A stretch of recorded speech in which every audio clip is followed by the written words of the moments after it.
Well, when we start, maybe just we could do a little introductions on our side, and then if maybe you want to give us a little of your background while you're getting that booted up.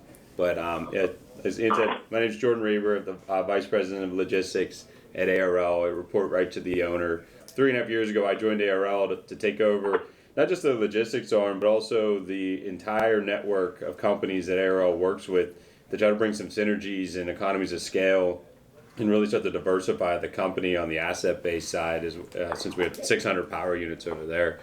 It was about 3.5 years ago, and the first guy I hired is Kurt Brandy, my Director of Sales. He can introduce himself. Yeah, Morgan, came aboard with Jordan here in 2016. I worked with Ian and Jordan back at PLS, left there in 2010, went to actually Dick's Sporting Goods, worked in their corporate for about 6.5 years with no intention to get back into transportation, but Jordan kind of pulled me in one summer evening, grabbed a few beers, and just talked to me about what he wanted to do here and how ARL is different than any other broker out there, and kind of the collaboration that we do. I can kind of go through this ledger. I mean, I know Ian sent it to you prior, and there's some things towards the tail end of it that we don't have to really get into. It's just different things that I've presented on in panels in the past.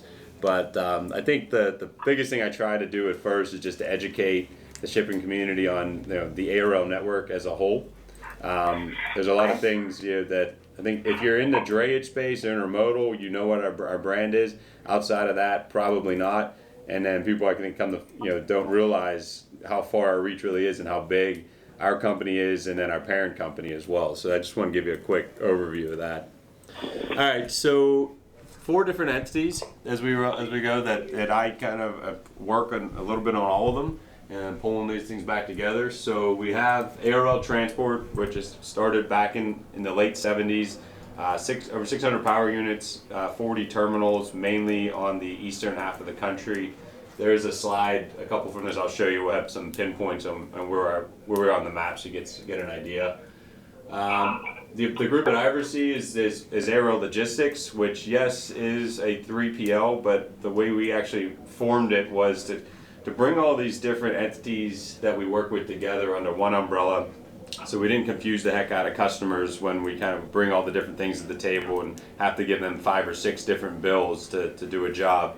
ARL Logistics really allows us just the advantage of pulling it all together, whether it's one of our assets or a sister company or warehousing that we do, drayage, LTL, you name it. Veterans Logistics is actually a divisional company of ARL Logistics. It is a service-disabled, veteran-owned business. So for our customers out there that do need to hit minority spends business, that we can certainly do things under the Veterans Logistics. But the other side of it is we're always trying to give back. That's part of our culture. And veterans is one of the key areas of what we're doing that. So for every load that we do under veterans, a portion of the profits go to disabled veterans of Nevada, which is where it's based out of. So we have that, and then US One Industries is the big umbrella that brings us all back together. So they're based in Valparaiso, Indiana. They are 60% owners of ARL, and they own 30 other trucking companies similar to us. So in all, we cover about 3,000 trucks. Within that 30 companies under the US One Industries? Correct, yeah. So US One Industries is the parent company of all this.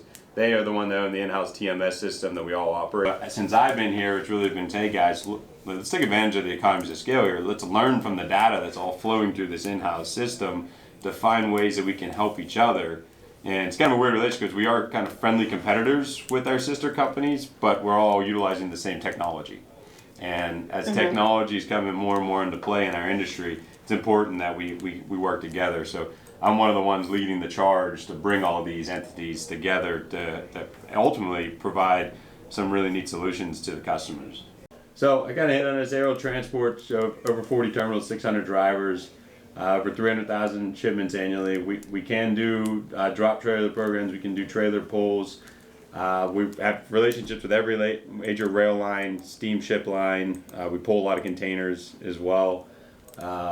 From these, it's kind of given us the access to be able to do some unique things with customers in certain areas. So if it's a place where we have a base of tractors, we can leverage the financial backing from US One to set up some sort of trailer pulls and pretty much set up our own internal power only network. Obviously, it's not something that happens on day one, but as we get into each relationship, we like to start slow, learn a lot about your internal network, learn a lot about your processes, and once we get comfortable with that, and we're having these good conversations with people, then we can start talking about getting unique with the solutions.